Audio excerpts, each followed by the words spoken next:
BAPS मंदिर के उद्घाटन के बाद पीएम मोदी ने महंत स्वामी महाराज के पैर छुए, गले लगाया और फिर खुद हाथ थामकर उन्हें मंदिर के अंदर ले गए। सनातन के रंग में रंगा अबू धाबी बाप्स के मंदिर में परिसर में भारतीयों का उमड़ा सैलाब। 18 फरवरी से आम लोगों के लिए खुल जाएगा मंदिर। अबू धाबी में बॉलीवुड सितारों का भी लगा जमावड़ा। अभिनेता अक्षय कुमार, विवेक ओबेरॉय और सिंगर शंकर महादेवन भी स्वामीनारायण मंदिर पहुंचे। आज पंजाब में प्रदर्शनकारियों का रेल रोको आंदोलन। एमएसपी समेत 10 मांगों को लेकर दोपहर 12 बजे से शुरू करेंगे रेल रोको आंदोलन। किसान संगठनों और सरकार के बीच आज होगी तीसरे दौर की बैठक। शाम 5 बजे चंडीगढ़ में बैठक होनी है। अर्जुन मुंडा, नित्यानंद राय और पीयूष गोयल होंगे शामिल। हरियाणा के शंभू बॉर्डर पर पुलिस और प्रदर्शनकारियों के बीच जबरदस्त टकराव लगातार जारी। प्रदर्शनकारी बोले बॉर्डर पर अर्धसैनिक बलों की तैनाती और ड्रोन से कार्रवाई क्यों। प्रदर्शन को लेकर केंद्रीय रक्षा मंत्री राजनाथ सिंह के आवास पर हुई बड़ी बैठक। कृषि मंत्री अर्जुन मुंडा बैठक में मौजूद रहे। खनौरी बॉर्डर पर पंजाब और हरियाणा के किसानों में हुई बैठक। उपद्रवियों से हरियाणा के किसान परेशान। हरियाणा के किसानों और ग्राम प्रधानों ने दी चेतावनी, कहा हिंसक प्रदर्शन करें खत्म। हरियाणा के खनौरी बॉर्डर पर पंजाब की ओर से 10,000 से ज्यादा किसान हुए जमा। पुलिस ने एहतियातन पूरे इलाके में मार्च किया। प्रदर्शनकारी किसानों को लेकर राजस्थान सरकार भी अलर्ट। राजस्थान हरियाणा संगरिया बॉर्डर पर बढ़ाई गई सुरक्षा। 5 से 6 लेयर की बैरिकेडिंग के साथ 4 वज्रवाहन और एसटीएफ को तैनात किया गया। किसानों के प्रदर्शन पर एसटी हसन का बयान, कहा एमएसपी को लेकर सरकार ने अभी तक कुछ नहीं किया। एमएसपी के लिए सरकार ने कुछ नहीं करा। आज किसान की लागत बहुत बढ़ गई है। मजदूरी महंगी हो गई, खाद महंगा हो गया, डीजल महंगा हो गया, इंसेक्टिसाइड महंगे हो गए, बीज महंगे हो गए। किसान उसी जगह खड़ा है बेचारा। अखिलेश यादव ने बीजेपी पर साधा निशाना, कहा किसानों के मुद्दे से हमेशा भड़काने का काम करती है बीजेपी। कानून बनाने से क्या दिक्कत।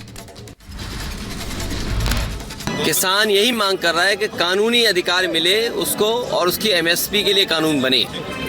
इस सरकार को क्या समस्या है। किसान आंदोलन को लेकर बोले सपा सांसद राम गोपाल यादव, केंद्र सरकार पर साधा निशाना, कहा सड़कों पर गाड़ी जा रही है कील, ऐसा कभी नहीं हुआ।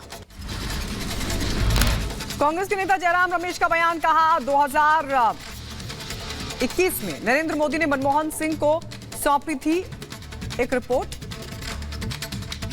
कानून बनाने की मांग को जरूरी बताया था। किसान आंदोलन को लेकर बीजेपी नेता आरपी सिंह का बयान, कहा एमएसपी को लेकर किया जा रहा है काम, किसानों के मुद्दे पर बातचीत करेंगे। पत्रकारों से बदसलूकी मामले पर प्रदर्शनकारी किसानों ने मांगी माफी और कहा कि पत्रकारों पर नहीं होना चाहिए था हमला। बॉर्डर से आगे ना बढ़ने की भी कही बात। किसान नेता नरेश टिकैत ने सरकार पर तानाशाही रवैये का आरोप लगाया, कहा किसानों की समस्याओं का समाधान करे सरकार। 16 फरवरी को भारत बंद का समर्थन करेंगे। आध्यात्मिक गुरु श्री श्री रविशंकर ने किसानों से की अपील और कहा कि झूठे वादों से आकर्षित ना हो किसान। भारत की बढ़ती अर्थव्यवस्था में बाधा ना डालें। किसान आंदोलन को लेकर बीजेपी नेता आरपी सिंह ने पंजाब सरकार पर साधा निशाना, कहा पंजाब सरकार राजनीति कर रही है और उन्हें जो काम करना चाहिए वो नहीं कर रही है। सरकार राजनीति कर रही है, जो उनको काम करना चाहिए, लॉ एंड ऑर्डर मेंटेन करना चाहिए, वह कर नहीं रही। वह लोगों को वहां से कुछ लोगों को उकसा भी रही है। अच्छा होगा पंजाब सरकार सहयोग दे। आज से शुरू हो रहे सीबीएसई की परीक्षाओं को लेकर एडवाइजरी हुई जारी। किसान के प्रदर्शन को लेकर छात्रों को जल्दी निकलने की सलाह दी गई। मेट्रो से परीक्षा केंद्रों पर पहुंचने की सलाह। ज्ञानवापी परिसर में बंद अन्य तहखानों की एएसआई सर्वे की मांग पर आज सुनवाई। हिंदू पक्ष की याचिका पर जिला अदालत में सुनवाई होगी। प्रफुल्ल पटेल होंगे एनसीपी के राज्यसभा उम्मीदवार। अजीत पवार ने प्रफुल्ल पटेल पर जताया भरोसा। आज राज्यसभा चुनाव के लिए भरेंगे नामांकन। छिंदवाड़ा में बड़ी संख्या में युवा बीजेपी में हुए शामिल। एमपी बीजेपी अध्यक्ष बीडी शर्मा ने युवाओं का स्वागत किया, कहा पीएम के नेतृत्व में बीजेपी का कारवां बढ़ रहा है। बुलंदशहर में समाजवादी पार्टी और आरएलडी के कई नेता बीजेपी में हुए शामिल। जिला अध्यक्ष विकास चौहान का बयान, बोले बीजेपी हो रही मजबूत। राजस्थान के सरकारी स्कूलों में सूर्य नमस्कार के फैसले के खिलाफ याचिका को राजस्थान हाईकोर्ट ने किया खारिज। सरकार ने स्कूलों में किया है अनिवार्य। शिक्षा मंत्री ने कहा अब जोर शोर से होगा सूर्य नमस्कार। वो तो सबको प्रकाश दे रहे हैं, तो सबकी ड्यूटी बनती है जो देता है उसकी आराधना करें, और हम इसलिए सूर्य भगवान की आराधना सूर्य नमस्कार करके पूरी ताकत से करेंगे। हरियाणा के रेवाड़ी में प्रधानमंत्री के आगमन को लेकर तैयारियां हुई तेज। 16 फरवरी को प्रधानमंत्री मोदी एम्स का करेंगे शिलान्यास। यूपी के कैबिनेट मंत्री ए के शर्मा ने शायराना अंदाज में स्वामी प्रसाद मौर्य पर बोला हमला। कहा दुश्मनी जमकर करो, पर जब दोस्ती हो तो शर्मिंदगी ना रहे। महासचिव के पद से इस्तीफा देने को बताया उचित कदम। दुश्मनी जमकर करो, लेकिन ये गुंजाइश है फिर कभी हम दोस्त बन जाएं तो शर्मिंदा न हो। मुझे वो शेर याद आ रहा है। अच्छा है कि हम फिर दोस्त बनने की तरफ आगे बढ़ रहे हैं। लोकसभा चुनाव से पहले इंडी गठबंधन को बड़ा झटका। दिल्ली में आप और कांग्रेस का गठबंधन टूटा। आपने कांग्रेस को 7 लोकसभा सीटों में से 1 सीट की थी ऑफर। बीजेपी ने राज्यसभा के लिए नई लिस्ट जारी की और जेपी नड्डा को गुजरात, कांग्रेस से आए अशोक चौहान को महाराष्ट्र से मिला राज्यसभा का टिकट। सोनिया गांधी ने राजस्थान से राज्यसभा के लिए नामांकन भरा।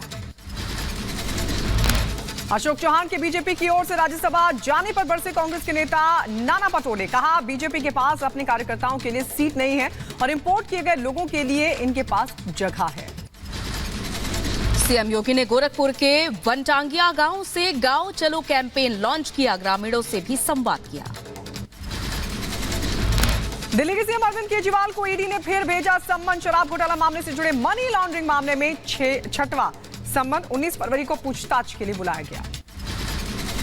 वल्लभ पटेल की नाराजगी पर बोले अखिलेश यादव, ये समय है नाराजगी का और नाराज होना भी चाहिए। पीडिया का जो फॉर्मूला है उसी के तहत पहले भी सदन में लोग भेजे गए हैं और आगे भी भेजे जाएंगे।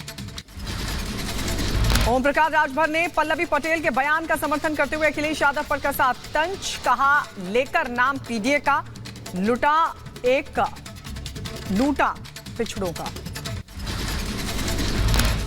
स्वामी प्रसाद मौर्य के इस्तीफे पर बोले अखिलेश यादव, ये पार्टी के अंदर की बात है और इस पर समाधान भी निकाल लेंगे। उधर समाजवादी पार्टी के नेता रामगोपाल यादव ने लोकसभा चुनाव में सपा की आने वाली सीटों पर दावा खुद की कम किया। रामगोपाल यादव बोले यूपी में सपा को मिलेगी 35 सीटें। असम में कांग्रेस को बड़ा झटका लगा है। कांग्रेस के 4 विधायकों ने विधानसभा के बजट सत्र में हेमंता सरकार का समर्थन किया। महाराष्ट्र कांग्रेस अध्यक्ष नाना पटोले ने बीजेपी पर साधा निशाना। कहा बीजेपी का असली चेहरा आया सामने। उनके पास कोई नेता नहीं, कार्यकर्ताओं के लिए बीजेपी के पास सीट नहीं। राजस्थान में मेघराज सिंह शेखावत के ठिकानों पर ईडी ने छापा मारा। जयपुर, उदयपुर समेत कई शहरों में ईडी की छापेमारी कार्रवाई। बजरी कारोबारियों में हड़कंप मचा। बरेली में 3 तलाक से पीड़ित मुस्लिम महिला ने अपनाया हिंदू धर्म। वैलेंटाइंस डे पर प्रेमी संग 7 फेरे लेकर शायना बनी शारदा।